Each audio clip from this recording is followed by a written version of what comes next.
എവിടെയോ കണ്ടുകഴിഞ്ഞാൽ ഒരു ബേക്കറിയുടെ ബോർഡ് കാണുമ്പോൾ ഇനി ഒരു മധുര സ്വപ്നത്തിന്റെ ലോകം നിങ്ങൾക്ക് മുന്നിൽ തെളിയില്ല. പകരം ഒരു നിമിഷം നിങ്ങൾക്കത് ശവപ്പെട്ടിക്കട എന്ന് തോന്നിയേക്കാം. ഹലുവയും ലഡുവും ഈ പരമ്പരാഗത വിഷക്കുപ്പികളിൽ നിറയെ ലിറ്റർ കണക്കിന് പഞ്ചസാര പാനിയാണ്. നെയ്യിന്റെ രൂപത്തിൽ വരുന്ന കൊഴുപ്പും നിങ്ങളുടെ ഹൃദയധമനികളിൽ അടയാളപ്പെടുത്തലുകൾ വരുത്തും. ഓരോ ലഡുവും നിങ്ങളുടെ ശരീരത്തിൽ ഒരു മരണമണി മുഴക്കുന്ന പഞ്ചസാര ബോംബാണെന്ന് ഓർക്കുക. ഒരു ചെറിയ ലഡു കഴിക്കുന്നത് ഒരു വലിയ സ്പൂൺ നിറയെ പഞ്ചസാര നേരെ വായിലിടുന്നതിന് തുല്യമാണ്. ഓ, ഒരു ബിസ്ക്കറ്റ് അല്ലേ, എന്ത് ദോഷം എന്ന് പറഞ്ഞ് ഒരെണ്ണം എടുത്താൽ ആ പാക്കറ്റ് കാലിയാകുന്നത് നിങ്ങൾ അറിയാറില്ല അല്ലേ? ഈ മെല്ലെക്കൊല്ലി ബിസ്ക്കറ്റുകളിലും കുക്കീസുകളിലും അമിതമായ മൈദയും പഞ്ചസാരയും അനാരോഗ്യകരമായ എണ്ണകളും ഒളിഞ്ഞിരിപ്പുണ്ട്. ഇവ പതിവാക്കിയാൽ നിങ്ങളുടെ ദഹന വ്യവസ്ഥ പണിമുടക്കുകയും മെല്ലെ മെല്ലെ അസുഖങ്ങളിലേക്ക് നയിക്കുകയും ചെയ്യും.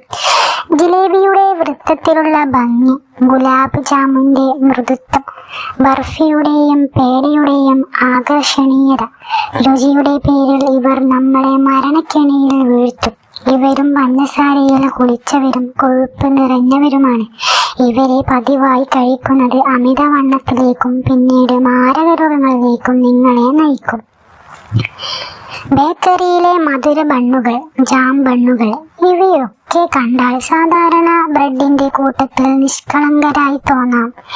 എന്നാൽ ഇവരുടെ ഉള്ളിൽ സാധാരണ ബ്രെഡിനേക്കാൾ കൂടുതൽ മൈദയും പഞ്ചസാരയും ഒളിച്ചിരിപ്പുണ്ട്. ഹെൽത്തി എന്ന് തോന്നിപ്പിക്കുന്ന ഈ മധുര ബ്രെഡുകൾ സത്യത്തിൽ നിങ്ങളുടെ ഷുഗർ ലെവലിനും വണ്ണത്തിനും അത്ര നല്ല കൂട്ടുകാരല്ല. മുകളിൽ പറഞ്ഞ മിക്ക മധുര ശവപ്പെട്ടിയുടെയും പ്രധാന നിർമ്മാണ വസ്തുവാണ് മൈദ. ഗോതമ്പിന്റെ ജീവൻ കളഞ്ഞ് വെറും ചാരം മാത്രം ബാക്കിയാക്കുന്ന ഒരു രാസപ്രക്രിയയിലൂടെയാണ് മൈദ ഉണ്ടാക്കുന്നത്. മൈദയിൽ നാരുകളോ വിറ്റാമിനുകളോ ധാതുക്കളോ ഇല്ല. മൈദ വേഗത്തിൽ ദഹിച്ച് രക്തത്തിലെ പഞ്ചസാരയുടെ അളവ് റോക്കറ്റ് പോലെ ഉയർത്തും.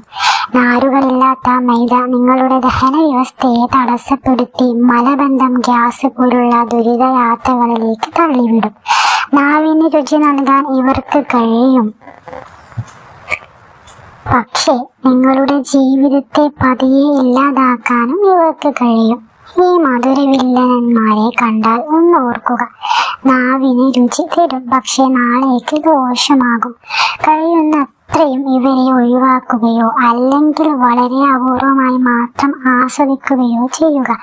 ഇവർക്ക് പകരം പ്രകൃതിദത്തമായ മധുരങ്ങളായ പഴങ്ങൾ, മുളപ്പിച്ച പയർവർഗ്ഗങ്ങൾ, നട്ട്സ്, പലഹാരങ്ങൾ, ഗോതമ്പ്, രാഗി, ഓട്സ്, തിനകൾ എന്നിവ തിരഞ്ഞെടുക്കാൻ ശ്രമിക്കുക. നിങ്ങളുടെ ആരോഗ്യം നിങ്ങളുടെ കൈകളിലാണ്.